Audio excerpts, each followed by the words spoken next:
semuanya. Halo semua. Halo. Perkenalkan.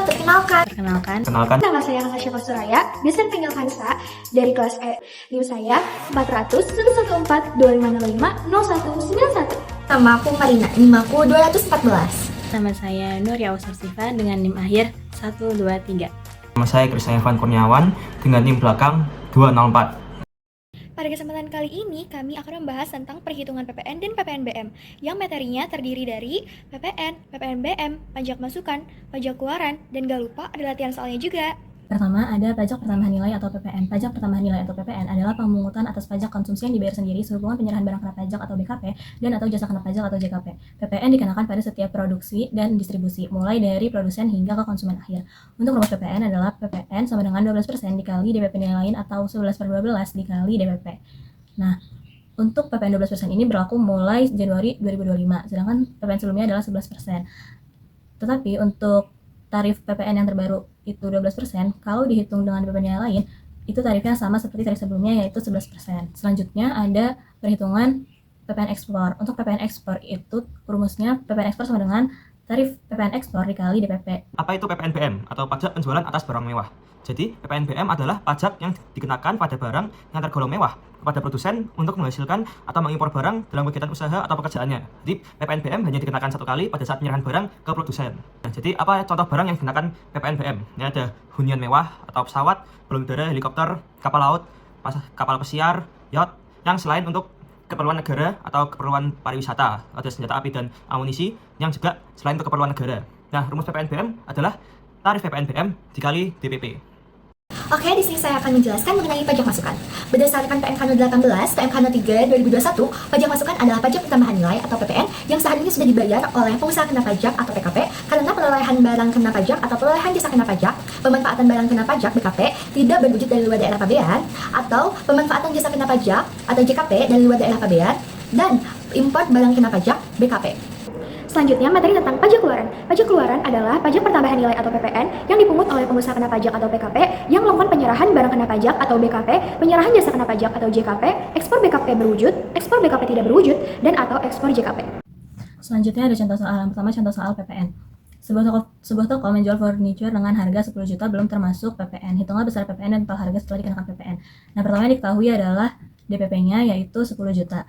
Kemudian tarif PPN sekarang adalah 12%, dan yang ditanyakan adalah berapa besar PPN dan total harga setelah dikenakan PPN. Jawabannya, yang pertama kita cari harga PPN dulu. Harga PPN itu berarti kita mencari dengan rumus yang tadi disebutkan, yaitu 12% dikali 11/12 dikali 10 juta. Dan hasilnya adalah Rp1.100.000. Maka untuk total harga setelah dikenakan PPN-nya adalah 10 juta ditambah Rp1.100.000. Maka hasilnya adalah Rp11.100.000. Jadi besar PPN dan total harga setelah PPN adalah Rp1.100.000 dan Rp11.100.000. Contoh soal yang kedua, seseorang membeli laptop dengan harga Rp11.100.000 sudah termasuk PPN.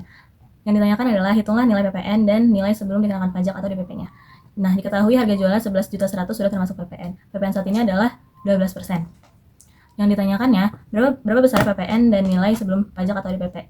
Yang pertama kita mencari DPP-nya dulu. Mencari DPP adalah total harga dikali 100/100 ditambah tarif PPN. Nah, total harganya kan Rp11.100.000. Jadi Rp11.100.000 dikali 100/111 sama dengan Rp10 juta. Maka DPP-nya adalah Rp10 juta. Kenapa tarif PPN-nya 11% sedangkan yang sekarang ada 12%? Karena tarif PPN-nya sebenarnya adalah 12% dikali 11/12 yaitu 11%. Kemudian kita mencari PPN-nya. PPN-nya itu harga laptop yang sudah terkena PPN dikurang dengan nilai DPP. Maka PPN-nya sebesar Rp1.100.000. Jadi besar PPN dan DPP adalah Rp1.100.000 dan Rp10 juta. Oke, di sini saya akan menjelaskan mengenai contoh soal PPN impor yang termasuk ke dalam pajak masukan. Misalnya, PT Beta mengimpor suku cadang mesin dengan harga barang sebesar $2.000. Selain itu, ada biaya asuransi sebesar $50 dan biaya pengiriman sebesar $150. Kurs yang digunakan adalah $15.000 per USD. Tarif biaya masuknya adalah 7,5% dan tarif PPN impornya adalah 12%. Nah, kita mulai dengan menghitung nilai chipnya terlebih dahulu, yaitu harga barang ditambah biaya asuransi ditambah pengiriman. $2.000 ditambah $50 ditambah $150 sama dengan $2.200. Jika dikonversi ke rupiah, $2.200 dikali 15.000 sama dengan 33 juta rupiah. Selanjutnya, kita hitung bea masuknya, yaitu 7,5% dari dikali CIF. 7,5% dikali 33 juta sama dengan 2.475.000. Terakhir, kita akan hitung PPN impornya.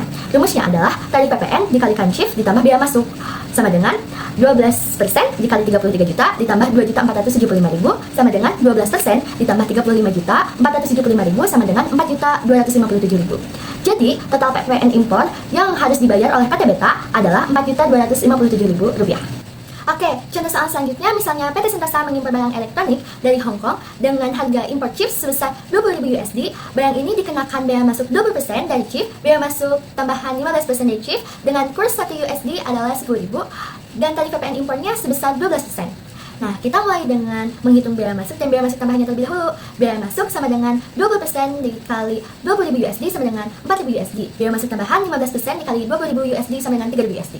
Nah, selanjutnya kita akan jumlahkan semua nilai tersebut untuk mendapatkan total nilai impor, yaitu 20.000 USD ditambah 4.000 USD ditambah 3.000 USD sama dengan 27.000 USD. Oke, jika dikonversi ke rupiah menggunakan kurs 10.000 per USD, hasilnya adalah 27.000 USD dikali 10.000 sama dengan 270 juta rupiah. Nah, sekarang kita akan hitung PPN impornya, yaitu 12% dari total nilai impor, yaitu 12% dikali 270 juta sama dengan 32.400.000 rupiah.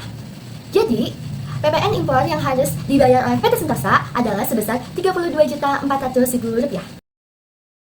Selanjutnya, kita memasuki soal nomor 5. Soal nomor 5 ini, sebuah perusahaan ekspor menjual 100 unit pakaian ke luar negeri seharga 1 juta rupiah per unit.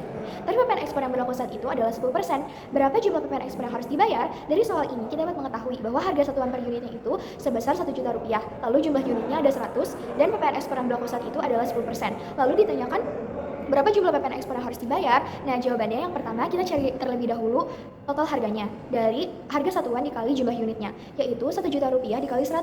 Jadi total harganya itu 100 juta rupiah. Lalu kita mencari PPN ekspor dengan rumus tarif PPN dikali DPP. Nah, tarif PPN yang berlaku saat itu 10% dikali DPP-nya yang tadi itu dari total harga, yaitu 100 juta rupiah. Maka PPN ekspornya itu 10 juta rupiah. Jadi jumlah PPN ekspor yang harus dibayar adalah sebesar 10 juta rupiah. Selanjutnya, kita ke pembahasan soal nomor 6. Soal nomor 6 ini, sebuah perusahaan ekspor menjual 500 unit mobil ke luar negeri seharga 500 juta rupiah per unit. Tarif PPN ekspor yang berlaku saat itu adalah 7,5%. Berapa jumlah PPN ekspor yang harus dibayar? Dari soal ini, kita dapat mengetahui bahwa harga satuan mobil per unitnya itu sebesar 500 juta rupiah. Lalu, jumlah unitnya ada 500, dan PPN ekspor yang berlaku saat itu adalah sebesar 7,5%. Lalu, berapa jumlah PPN ekspor yang harus dibayar? Nah, kita langsung ke jawabannya ya. Nah, pertama, kita cari terlebih dahulu total harganya dari harga satuan dikali jumlah unit. Harga satuannya 500 juta rupiah dikali 500 unit. Jadi total harganya yaitu sebesar 250 miliar rupiah. Lalu PPN ekspor yang berlakunya itu tarif PPN dikali DPP. Nah, tarif PPN yang berlakunya 7,5% dikali DPP-nya 250 miliar. Jadi PPN ekspornya itu sebesar 18.750 juta. Jadi jumlah PPN ekspor yang harus dibayar adalah sebesar 18.750 juta. Lalu kita sedang ke contoh soal nomor 7. Sebuah toko membeli sebuah sepeda motor dengan harga belum kena pajak 200 juta.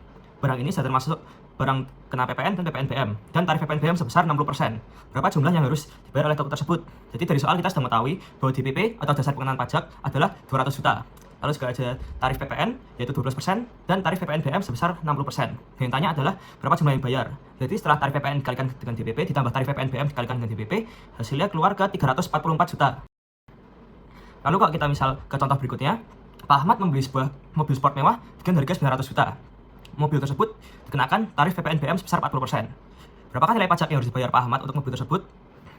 Nah, jadi seperti tadi kita sudah mengetahui bahwa DPP-nya adalah 900 juta. Lalu tarif PPN tentu saja 12% dan tarif PPN BM yang dikenakan adalah 40%. Jadi seperti tadi, pertama kita tarif PPN dikalikan oleh DPP, lalu ditambah tarif PPN BM yang dikalikan DPP. Dan di sini jumlahnya adalah 468 juta. Sekian dari kami. Kurang lebihnya mohon maaf. Terima kasih sudah menyaksikan video penjelasan dari kelompok kami ya. Thank you for watching. Bye-bye!